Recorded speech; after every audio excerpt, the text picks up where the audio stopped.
Hi guys, so we've brought our boat in ready to prep for a skid plate.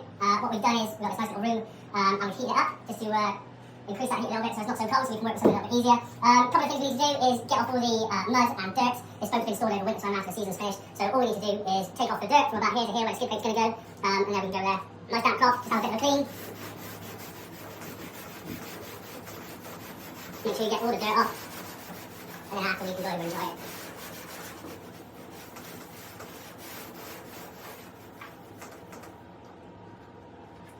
Okay, get some of that excess water off.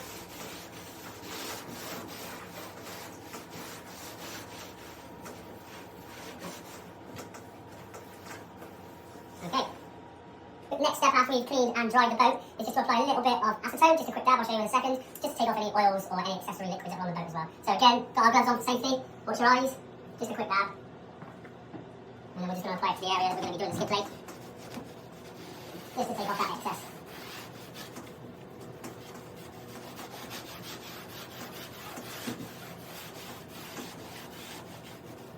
And that is that. So what I've done so far is we've got a roll of Kevlar ready for our skid plates on our canoes. Laid it out, made a template from previous years, just did a bit of sketching, and now we're going to cut out some mould ready to put on the canoes.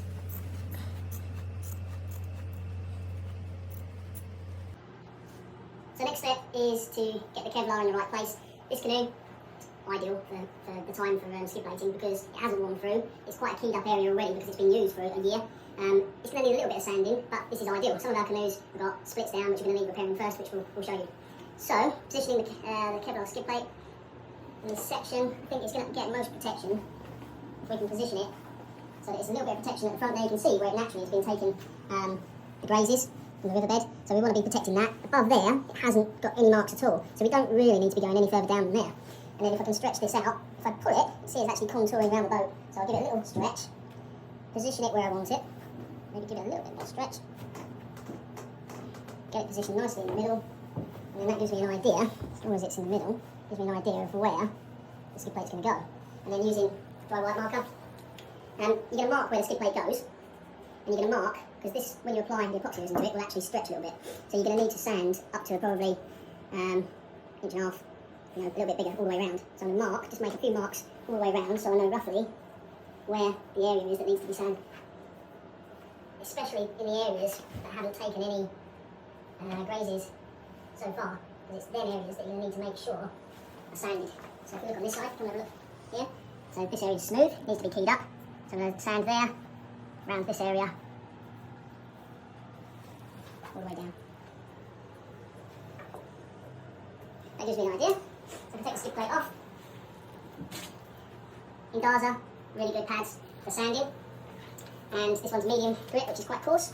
Yeah, so this is going to be needed to clean up the areas. So up here, where it's already keyed up, it's not really going to need much more sanding. So it's just a little bit, just to try and make it all uniform and make sure if there's any bits that are sticking out like this, that they're all sanded off. So I'm going to work my way down all the way to make sure it all ends up like that in that area. And then especially down this end, where you've got this smooth, you need to make sure it's keyed up correctly. You can see.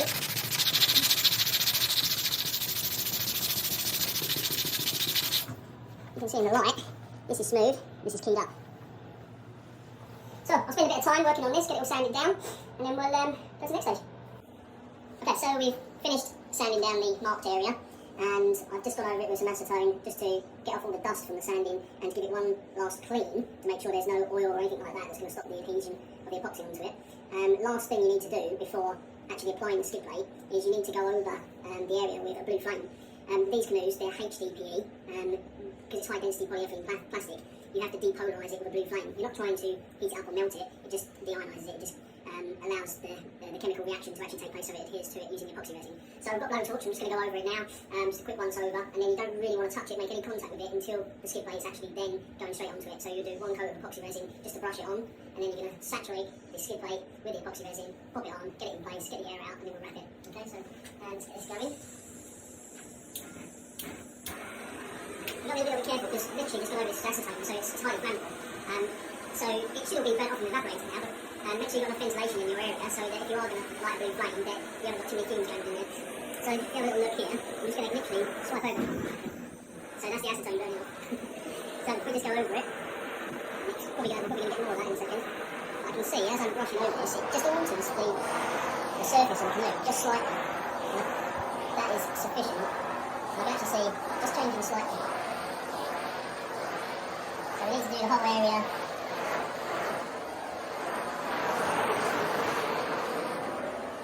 Alright, so that's this side done. I'm going to come round, try not to touch the canoe now.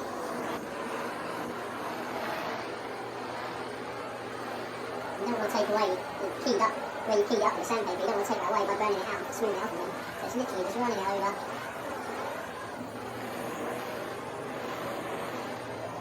That does. So, unboxing the gear. These are the skid plates, there's the Kevlar felt that we bought, and we got Russell cut them up yesterday into shape, which you've already seen. So they're all ready to go. We've got about 14 skid plates, which is 7 boats to be getting on with.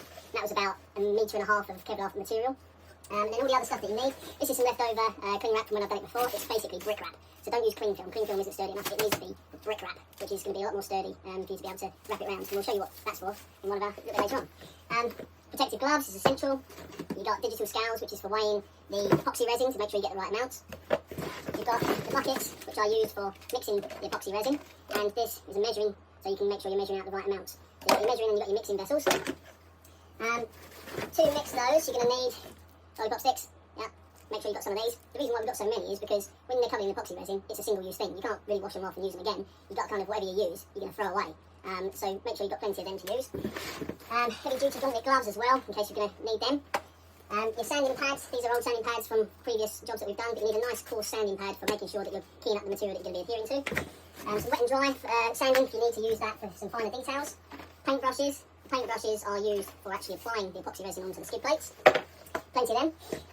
Protective gear and PPE, so we'll get dressed up in these, do a little bit of dancing to Intergalactic, so we'll look pretty cool in those. They're cheap enough for the sake of a few pounds. You can get dressed up in these, protect all your clothes, and look cool at the same time. Okay, so make sure you get some of those. Protective glasses, again, for a couple of quid, it's worth getting some of these, you don't want to get this stuff in your eyes. And then some of the materials, these are again old Kevlar scissors that we had. You're never going to cut through Kevlar with normal scissors, you need decent Kevlar cutting scissors.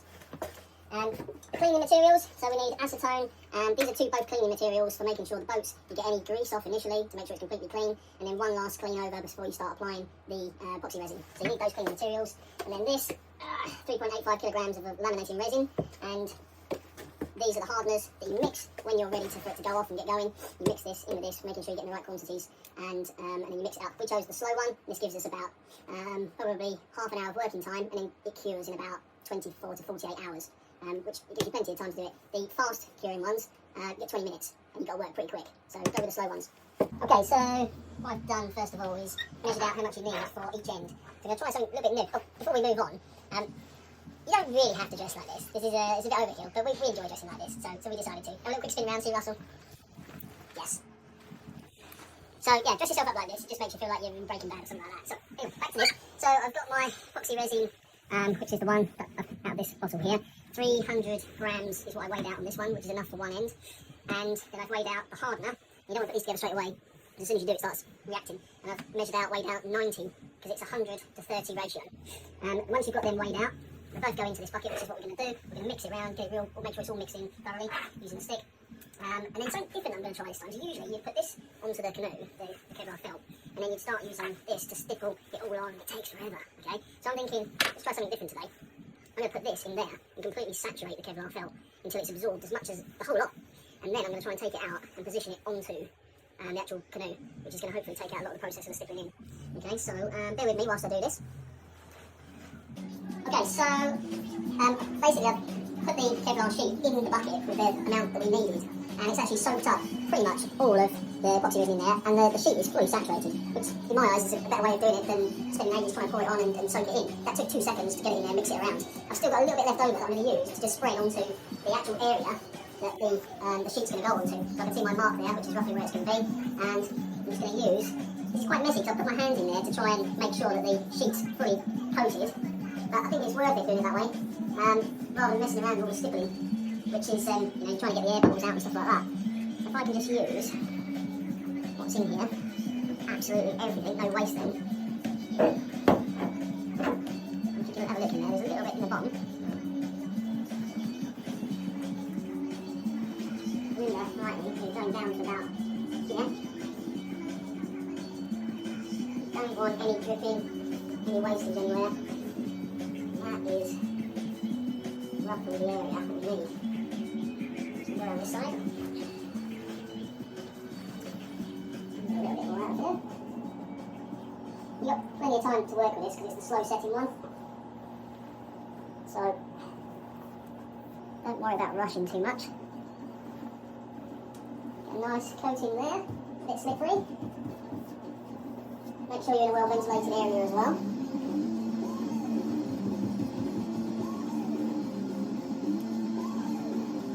Alright, so moment of truth. Let's see if this Kevlar will go on. Where's that in pocket?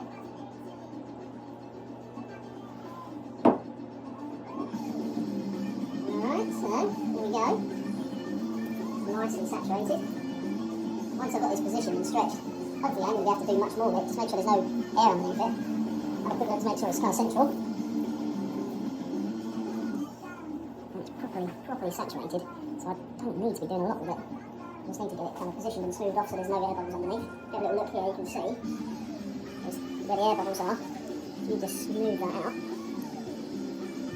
And the smoother and the flatter you can get these edges, the less likely they're going to catch on a rock or on a riverbed.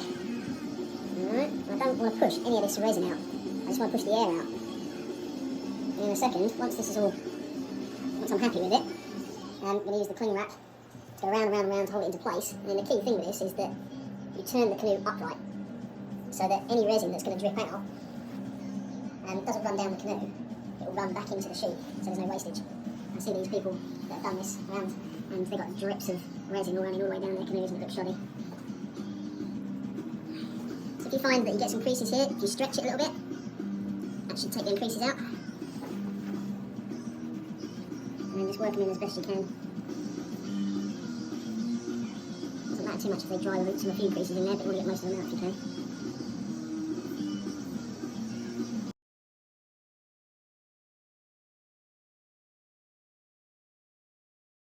Okay, so difficult to see, but we laid the skid plate and positioned it. It was absolutely fine, worked better than we thought it did, really quick and a lot quicker than the other method. And then we've just used this brick wrap, we've gone round and round and round and made sure that it's pretty tight on the whole skid plate all the way down. We've made sure that each of these areas here are kind of pushed down as much as they can so that when it sets there's no edges that can get caught. We've turned the boat upright and that's going to make any resin come down into the skid plate as well, which will hopefully cure in there overnight. The only concern we've got is it might be a little bit cold in there at night because we're still in January. So hopefully we'll come back in the morning, we'll probably leave it for 48 hours, maybe put it out on the trailer for a couple of days and then check it and see if it's tacky.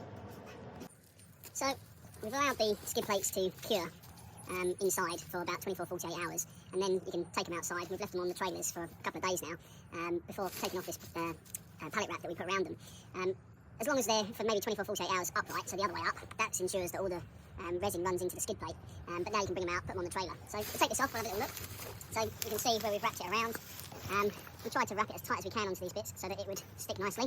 We've got a little bit of overrun of the epoxy resin, but to be honest, that's just going to protect the boat a little bit. It doesn't look too bad, so we'll just come round. You might find that in some places it will actually stick to the Kevlar, so you pull it round. It doesn't matter too much if you leave some of it on there, because once it's been out a couple of times, it'll rough up anyway, so we can take that off. So, take it round.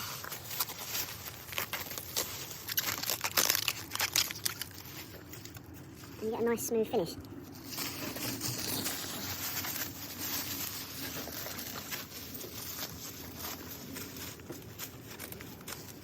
I think before we let them go out onto the river, we'll just give them one last clean over, make sure there's no excess polythene that can go off into the river, make sure that there's nothing, none of the epoxy that's going to come off as well. We'll just give them one quick once over, just to make sure it's okay. So otherwise, you can see the seal, is solid on there. It's adhered to the canoe really nicely, and that'll give it a, if this was a personal boat, it'd probably give it years and years and years and years of protection, carry on going. For us, that'll give it probably another 2 seasons of protection before it needs looking at again. And that's that.